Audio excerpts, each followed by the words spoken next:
بسم الله الرحمن الرحيم صاد والقرآن ذي الذكر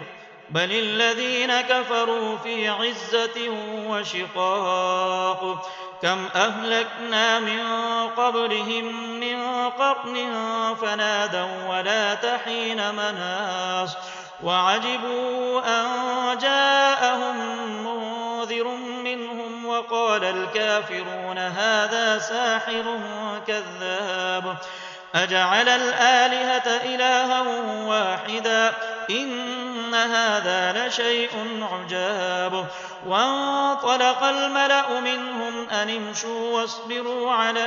آلهتكم إن هذا لشيء يراد ما سمعنا بهذا في الملة الآخرة إن هذا إلا اختلاق أأنزل عليه الذكر من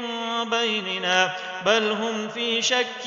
من ذكري بل لما يذوقوا عذاب أم عندهم خزائن رحمة ربك العزيز الوهاب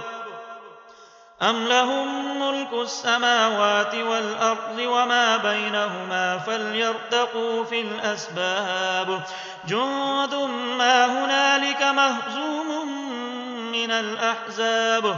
كذبت قبلهم قوم نوح وعاد وفرعون ذو الأوتاد وثمود وقوم لوط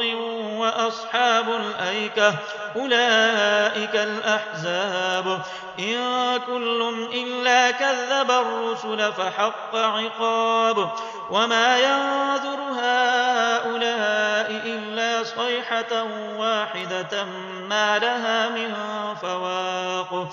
وقالوا ربنا عجل لنا قطنا قبل يوم الحساب اصبر على ما يقولون واذكر عبدنا داود ذا الأيد إنه أواب إنا سخرنا الجبال معه يسبحن بالعشي والإشراق والطير محشورة كل له أواب وشددنا ملكه وآتيناه الحكمة وفصل الخطاب وهل أتاك نبأ الخصم إذ تسوروا المحراب إذ دخلوا على داود ففزع منهم قالوا لا تخف خصمان بغى بعضنا على بعض فاحكم بيننا بالحق ولا تشطط واهدنا إلى سواء الصراط إن هذا أخي له 99 نعجة ولي نعجة واحدة فقال أكفلنيها وعزني في الخطاب قال لقد ظلمك بسؤال نعجتك إلى نعاجه وإن كثيرا من الخلطاء ليبغي بعضهم على بعض إلا الذين آمنوا وعملوا الصالحات وقليل ما هم وظن داود أنما فتناه فاستغفر ربه وخر راكعا وأناب فغفرنا له ذلك وإن له عندنا لزلفى وحسن مآب يا داود إنا جعلناك خليفة في الأرض فاحكم بين الناس بالحق ولا تتبع الهوى فيضلك عن سبيل الله إن الذين يضلون عن سبيل الله لهم عذاب شديد بما نسوا يوم الحساب وما خلقنا السماء والأرض وما بينهما باطلا ذلك ظن الذين كفروا فويل للذين كفروا من النار أم نجعل الذين آمنوا وعملوا الصالحات كالمفسدين في الأرض أم نجعل المتقين كالفجار كتاب أنزلناه إليك مبارك ليدبروا آياته وليتذكر أولو الألباب ووهبنا لداود سليمان نعم العبد إنه أواب إذ عرض عليه بالعشي الصافنات الجياد فقال إني أحببت حب الخير عن ذكر ربي حتى توارت بالحجاب ردوها علي فطفق مسحا بالسوق والأعناق ولقد فتنا سليمان وألقينا على كرسيه جسدا ثم أناب قال رب اغفر لي وهب لي ملكا لا ينبغي لأحد من بعدي إنك أنت الوهاب فسخرنا له الريح تجري بأمره رخاء حيث أصاب والشياطين كل بناء وغواص وآخرين مقرنين في الأصفاد هذا عطاؤنا فامنن أو أمسك بغير حساب وإن له عندنا لزلفى وحسن مآب واذكر عبدنا أيوب إذ نادى ربه أني مسني الشيطان بنصب وعذاب اركض برجلك هذا مغتسل بارد وشراب ووهبنا له أهله ومثلهم معهم رحمة منا وذكرى لأولي الألباب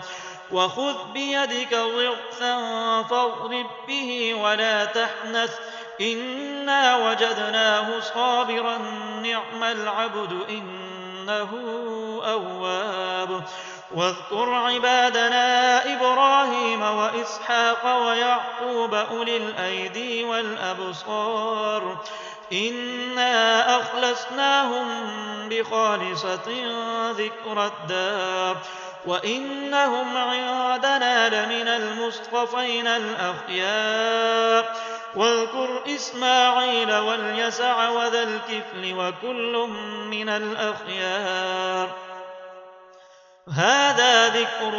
وإن للمتقين لحسن مآب جنات عدن مفتحة لهم الأبواب متكئين فيها يدعون فيها بفاكهة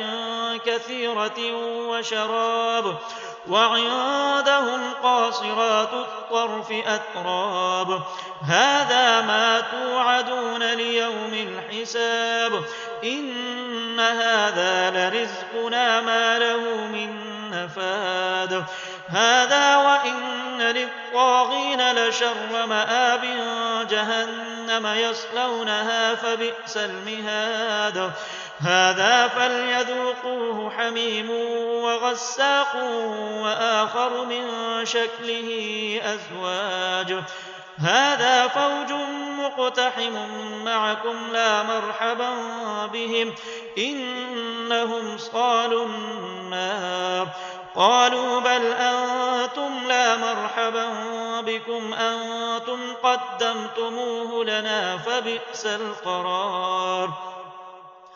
قالوا ربنا من قدم لنا هذا فزده عذابا ضعفا في النار وقالوا ما لنا لا نرى رجالا كنا نعدهم من الأشرار أتخذناهم سخريا أم زاغت عنهم الأبصار إن ذلك لحق وتخاصم أهل النار قل إنما أنا منذر وما من إله إلا الله الواحد القهار رب السماوات والأرض وما بينهما العزيز الغفار قل هو نبأ عظيم أنتم عنه معرضون ما كان لي من علم بالملأ الأعلى إذ يختصمون إن يوحى إلي إلا أنما أنا نذير مبين إذ قال ربك للملائكة إني خالق بشرا من طين فإذا سويته ونفخت فيه من روحي فقعوا له ساجدين فسجد الملائكة كلهم أجمعون إلا إبليس استكبر وكان من الكافرين قال يا إبليس ما منعك أن تسجد لما خلقت بيدي أستكبرت أم كنت من العالين قال أنا خير منه خلقتني من نار وخلقته من طين قال فاخرج منها فإنك رجيم وإن عليك لعنتي إلى يوم الدين قال رب فأنظرني إلى يوم يبعثون قال فإنك من المنظرين إلى يوم الوقت المعلوم قال فبعزتك لأغوينهم أجمعين إلا عبادك منهم المخلصين قال فالحق والحق أقول لأملأن جهنم منك وممن تبعك منهم أجمعين قل ما أسألكم عليه من أجر وما أنا من المتكلفين إن هو إلا ذكر للعالمين ولتعلمن نبأه بعد حين